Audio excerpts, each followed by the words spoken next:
Hello বন্ধুরা, good morning. Welcome back to my channel. কেমন আছে তোমরা সবাই? আশা করছি তোমরা সবাই খুব ভালো আছো, আর আমরাও ভালো আছি। আমার নতুন আরেকটি ব্লগে তোমাদের অনেক অনেক ভালোবাসা, অনেক অনেক শুভেচ্ছা দিয়ে আজকের ব্লগটা এখান থেকে শুরু করলাম। আজকে বুধবার, এখন বাজে সকাল 7টা। উঠেছি কিন্তু 6টার সময়, কিন্তু সব কাজ সারতে সারতে এখন এসেছি ঝাড় দিতে।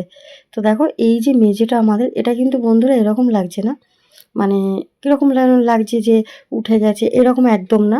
আসলে কি বলো তো, অন্ধকার পড়ছে আর আমার লাইটটা গেছে খারাপ হয়ে, এই জন্য একটু অন্ধকার আসছে। ভিডিওটা তোমরা একটু কষ্ট করে দেখে নিও। আর আমি এখন ঝাড় দিয়ে নিচ্ছি দেখো। আর আমি কিন্তু রোজ সরিয়ে সরিয়ে সমস্ত কিছু সরিয়ে সরিয়ে রোজই মুছি। মানে রোজ যতক্ষণ আমি সরিয়ে না মুছি, আমার যেন মনে হয় ঘর মোছা হয়নি আর মোছাই হয়নি, এরকম মনে হয়। কি করবো বলো, মনে যদি এরকম হয়, তাই না? তো দেখো বন্ধুরা, সব ঘর এই ঘর ওই ঘর ঝাড় দিয়ে তারপরে মুছে নেব। আর একটা কথা বলবো বন্ধুরা, তোমাদের সাথে শেয়ার করব। তোমরা যেহেতু আমার ফ্যামিলি, তো আমি তোমাদের সাথে শেয়ার করব। এই দেখো, এই ঘরটা কিন্তু আবার একদম অন্ধকার না, এটা হলো দক্ষিণ দিকে। তো এইদিকে এই ঘরে কিন্তু লাইট জ্বালাইনি, কিন্তু তারপরেও দেখো কতটা আলো। আর ওই ঘরে লাইট জ্বালানো, তো জ্বালালেও অন্ধকার লাগে। আর তাছাড়া লাইটটা খারাপ হয়ে গেছে, এদিকে জ্বালাতে পারলাম না, জ্বললো না টিউব লাইটটা। ভাবছি লাইটটা মনে হয় কেটে গেছে, তো কাউকে ডাকতে হবে। আমার ভাই কারেন্টের কাজ করে, ওকে ডাকবো। ও মাঝখানে এসেছিলো, এসে দেখে গেছে, বললো লাইটটা খারাপ হয়ে গেছে। আর তার খুলে গেছিলো, তারটা লাগিয়ে দিয়েছে, কিন্তু মনে হচ্ছে লাইটটাই কিনতে হবে। তো বন্ধুরা, লাইটটা কেনা হয়নি, আমি গেলে কিনে নিয়ে আসবো। আর আজকে যেহেতু সেলাইয়ের কাজ আছে, তারপরে আজকে তো সবার আগে বলি তোমাদের শুভ ধনতেরাস আর শুভ দীপাবলি। তোমরা সবাই দীপাবলি খুব ভালো করে কাটাও। যারা বড়রা আছে সবাইকে জানাই প্রণাম, যারা ছোটরা আছে আমার অনেক অনেক বুক ভরা ভালোবাসা তোমাদের জন্যে। তোমরা সবাই ভালো করে দীপাবলি, শুভ দীপাবলি তোমরা ভালো করে কাটাও। তো দেখো, এই ঘর ওই ঝাড় দিয়ে এখন সিঁড়িটা ঝাড় দিয়ে নিচ্ছি। আর যেহেতু এটা ঘর ঝাড় দেওয়া ঝাঁটা, আমি কিন্তু বন্ধুরা ঘর ঝাড় দেওয়া ঝাঁটা দিয়ে বাইরে ঝাড় দিই না। কিন্তু এই যে জুতোটা একটু হালকা সরিয়ে একটু সিঁড়িটা নিয়ে নিয়েছি, ব্যাস, আর নেবো না। এবার শলার কাঠির যে ঝাঁটাটা আছে, আমি শলার কাঠি বলি। তো এখন এই যে আমাদের এই যে সামনে যে প্যাসেজটা, এটা ঝাড় দিয়ে নেবো। আর বন্ধুরা, প্রচণ্ড গরম পড়েছে জানো তো, এত গরম পড়েছে কি বলবো, একটা যেন ভাবসা গরম। আমাদের এখানে কিন্তু মাঝে মাঝে ছিটেফোঁটা বৃষ্টি হচ্ছে, সেই রকম বৃষ্টি হচ্ছে না, কিন্তু মাঝে মাঝে বৃষ্টি হচ্ছে আর এরকম ভাবসা গরম পড়ছে। আর এই দেখো, লাল হাতে যে বালতিটা দেখছো, এটার মধ্যে ঘর মুছবো। আসলে আমার ওই ঘর মোছার যে মপটা ছিল না, ওটা গেছে ভেঙে। আর একটা আলাদা আর কেনাও হচ্ছে না, সব সময় তো সব কিছু কেনা যায় না বলো। এখন কলের থেকে জল নিয়ে নেবো বালতিটার মধ্যে করে, নিয়ে মুছে নেব।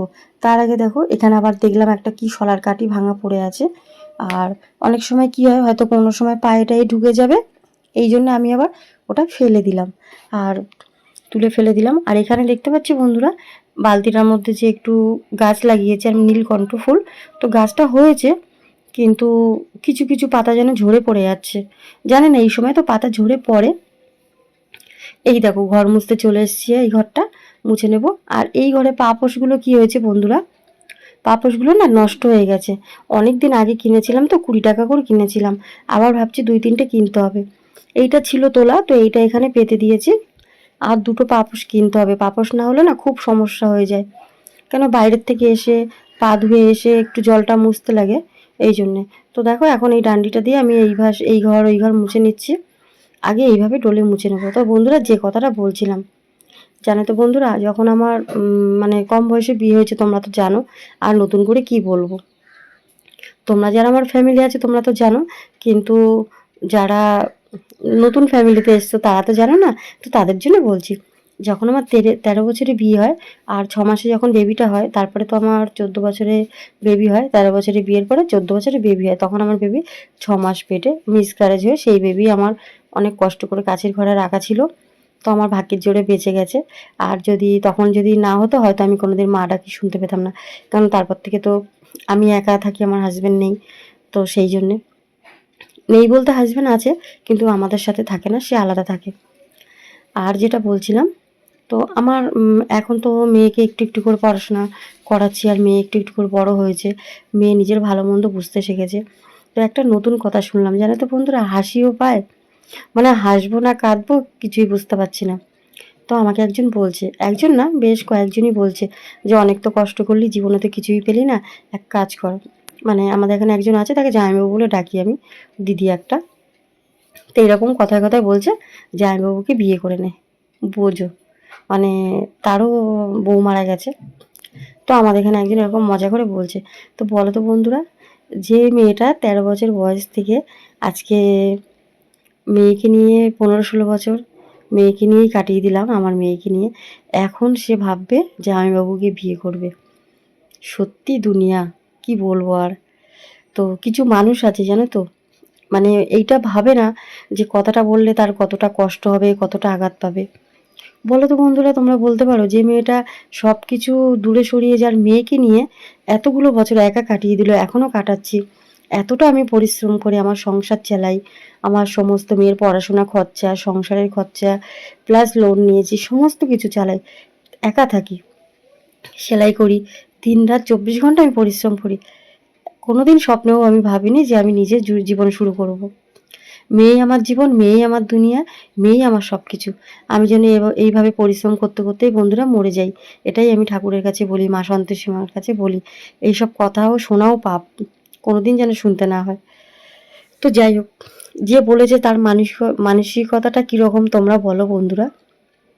মানে বলার আগে না একবারও ভাবে না যে কথাটা যে বলবো সে আঘাত পাবে না, কতটা আঘাত পাবে, এটা একবারও ভাবে না বলো। তো এই তো, যাই হোক, যার যার মানসিকতা তার কাছে। কিন্তু আমি তো ওইসব ভাবিনি। আমি ভেবেছি আমার মেয়েকে নিয়ে আমার জীবনটা কাটাবো। তো আজকে মেয়েকে নিয়েই এতগুলো বছর কাটিয়ে দিলাম। বাকি জীবনটা মেয়েকে নিয়েই কাটিয়ে দেবো। ইচ্ছা আছে মেয়ে ডাক্তারি পড়ুক, ডাক্তারি চান্স পেয়ে যাক। তার জন্য আমার কতটা পরিশ্রম করতে হবে, তত পরিশ্রম করতে আমি রাজি আছি। আমি যে ব্যবসাটা দেবো বলেছি, ব্যবসাটার জন্য একটা গাড়ির খোঁজ পেয়েছি বন্ধুরা। কিন্তু টাকা কত এখনও দামটা বলেনি। যেদিন দামটা বলবে আর আমি যেদিন গাড়িটা দেখতে যাব তোমাদেরকে জানাবো। তো ভাবছি ওই গাড়িটা নেব, টাকার ব্যবস্থা করতে হবে। নিয়ে ভাবছি বন্ধুরা আমি একটু সন্তোষীমার নাম নিয়ে ভাবছি ব্যবসাটা শুরুই করব তোমাদেরকে সাথে নিয়ে। ব্যবসাটা বলতে ভাবছি ঘুগনি দিয়ে শুরু করব, ঘুগনি বিক্রি করব। তারপরে যদি কিছু কিছু আসে, অন্তত আমার সপ্তাহে লোনের টাকাটা তো উঠে যায়। যদি যায় আমার অনেকটা হেল্প হবে গো। কেন বলো তো বন্ধুরা, আমার খুব কষ্ট হচ্ছে এইভাবে সেলাই করে। আর যেহেতু আমি এত বড় একটা সার্জারি হয়েছি, কিছুদিন আগেই তো হলো, খুব বেশি দিন কিন্তু হয়নি, 2 বছর হয়েছে মাত্র। তো আমি তো রেস্ট একদম নিতে পারিনি গো। সেই যে সার্জারি হয়েছে তার 1 সপ্তাহ পর থেকেই আমি কাজ করছি। আর আমার এখন পায়ে মেশিন চালানো বারণ আছে, মোটরে চালাই। কিন্তু অনেকক্ষণ বসে থাকলে না আমার সেলাইতে এখন ব্যথা হয়। 5টা টিউমার হয়েছিল, মুখের কথা বলো তো। তো ডাক্তার বলেছিল যে এটা একদমই খুব সিরিয়াস অবস্থা। যাই হোক, তখন আমি নার্সিংহোমে করিয়েছিলাম, কোনো হসপিটাল আমাকে নেয়নি, ফেরত পাঠিয়ে দিয়েছিল। তো মেয়ের জন্য যে জমানো টাকাটা ছিল, আমি যেটা তিল তিল করে জমিয়ে রেখেছিলাম, সেটা দিয়ে আমার মেয়ে আমাকে চিকিৎসা করিয়েছে। জানো তোমরা, এর থেকে কষ্টের আর কি আছে। তো এই জন্য এখন আমার মেয়ের জন্য আমাকে পরিশ্রম করতে হবে। আর এখন একটাই কষ্ট, কি বলো তো, আমি পারি না গো আগের মতন অত পরিশ্রম করতে পারি না। তো এই জন্য চিন্তাভাবনা চলছে, যদি আমি এইটা নিয়ে করি। তো বন্ধুরা তোমরা আমার সাথে থেকো, আমাকে সাপোর্ট করো। তোমরা যদি আমার সাথে থাকো, আমার একটু সাপোর্ট করো, সব কিছু হবে। তো যাই হোক বন্ধুরা, ভালো থাকো, সুস্থ থাকো। হ্যালো ফ্রেন্ডস, তো দেখো আজকে তো দীপাবলি, সবাইকে অনেক অনেক শুভেচ্ছা তোমাদের। বড়রা যারা আছো সবাইকে জানাই প্রণাম, আর যারা ছোটরা আছো ভাই বোন সবাইকে অনেক অনেক বুক ভরা ভালোবাসা আমার। তো আজকে তো ধনতেরাস, আর আজকে আমি দেখো বেশি কিছু কিনতে পারিনি। তো আমি একটা ছোট জিনিস নিয়ে এসেছি, ছোটো মানে ওটাই আমার কাছে অনেক, ভাবতেই পারিনি। আর এটা আমি এতগুলো বছরে বন্ধুরা কোনো দিন আমি ধনতেরাসে কিন্তু কোনো দিন এরকম আমি কালী পুজোর সময় মানে দীপাবলিতে যে সোনার কিছু কিনবো, কোনো দিন আমি কিনতে পারিনি। তো এই আমার লাইফে প্রথম, আর পারবো কি জানি না, এই প্রথম আমার লাইফে তো কিনেছি। কি কিনেছি তো চলো তোমাদের দেখানো যাক। ছোট একটা গিফট, মানে ছোট একটা আর কি কিনেছি, যেহেতু ভেবেছি পারবো না, তারপরেও আমি অনেক কষ্ট করে কিনেছি, খুব ইচ্ছা ছিল গো, তো কিনেই ফেললাম। তো চলো তোমাদের দেখাই, অনেকক্ষণ বকবক করেছি। তো এই দেখো,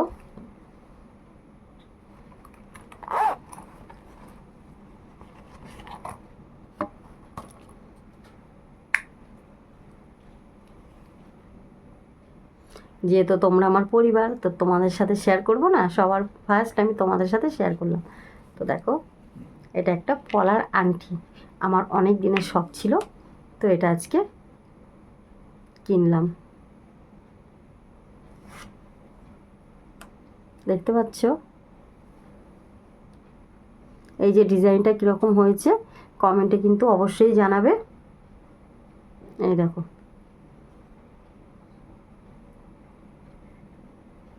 এটা এখন আমি হাতে পরিনি, তোমাদেরকে দেখাবো তারপরে। আর এর বিলটা হলো, এটা হলমার্ক সোনা, আর এর দাম নিয়েছে 2500 টাকা, ওটাও তোমাদের বলে দিলাম। এই দেখো, এটা বিল। আর এর সাথে কিন্তু বন্ধুরা কোনো গিফট কিছু দেয়নি আর কি। আমি ভাবছিলাম কোনো মানে একটা কিছু গিফট দেবে, কিন্তু দেয়নি। তো যাই হোক, এটা এখন তোমাদেরকে দেখিয়ে আমি হাতে পরে নিলাম।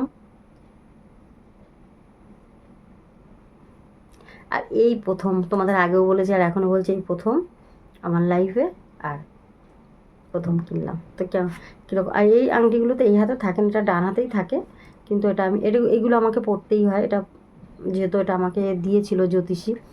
এই যে, তো কীরকম লাগছে বলবে কিন্তু কমেন্টে কীরকম হয়েছে আংটিটা। আর জানো তো বন্ধুরা, এটা কিন্তু লেমিনেশন করা না, এটা কিন্তু সোনার। আমি আবার বললাম যে এটা উঠে যাবে না, তো বললো না এটা উঠে যাবে না। আমি ওটাই ভয় পাচ্ছিলাম যে উঠে যাবে কি না, কিন্তু বললো যে উঠে যাবে না। দেখো কীরকম হয়েছে।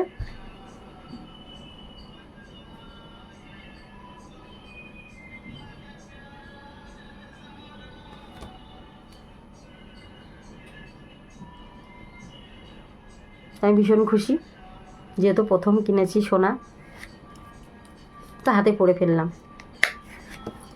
মেয়ে পরবে না, মেয়ে পরে না, আমার মেয়ে সোনাটা পছন্দ করে না। ব্যাগটা রেখে দিই, বিলটা রেখে দিই, যদি কোনো সময় কোনো দরকার পড়ে, তাই না? তো বন্ধুরা, আজকের ভিডিওটা আর বড় করব না, আর ছোটোই ভিডিও আজকে। তো সকাল থেকে আমি যা যা করেছি সব কিছুই তোমাদের সাথে শেয়ার করেছি। খুব মশা গো, এই সময় খুব মশা, গুড়ি গুড়ি মশা। আর আজকের ভিডিওটা যদি কিছু ভালো লেগে থাকে, একটা করে লাইক করে, শেয়ার করে, সাবস্ক্রাইব করে, কমেন্ট করে আমার চ্যানেলের পাশে থেকো। তোমরা তোমাদের পরিবারকে নিয়ে সবাই ভালো থাকো, সবাই সুস্থ থাকো। Tata, good night.